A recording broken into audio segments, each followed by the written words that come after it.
And in that report to the National Assembly today, the bank pointed to global trade uncertainty as a major challenge to the economy. And for more on recent developments surrounding global trade and Korea's exports, we have our business correspondent Kim Hye-sung joining us in the studio today. Hello, Hye-sung. Hi, Ji-yoon. All right, so first, can you tell us why the Bank of Korea and the government are so concerned about exports? Exports are the key to Korea's economy.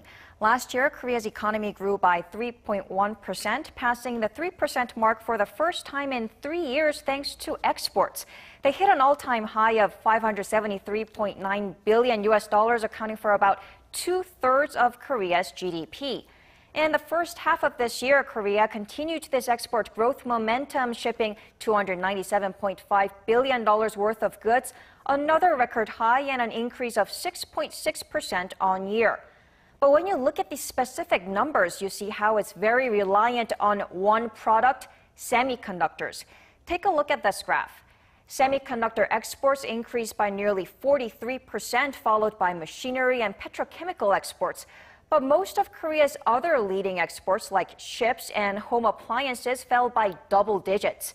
Without semiconductors, which accounted for more than 1/5 of the total, export growth in the first half of this year would be a mere 0.1%.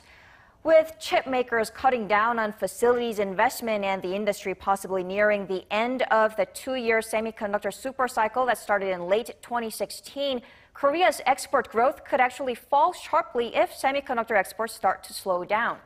On top of this, we have the ongoing trade tensions between Korea's top 2 trading partners, the U.S. and China, and growing protectionism in the EU, which add to downside risks to Korea's exports.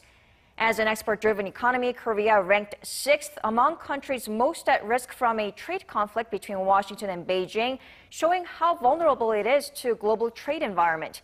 And just to give you another number, Fitch Ratings says a full-blown trade war between the G2 could result in a loss of $2 trillion in global trade flows and reduce global growth by 0.4% this year.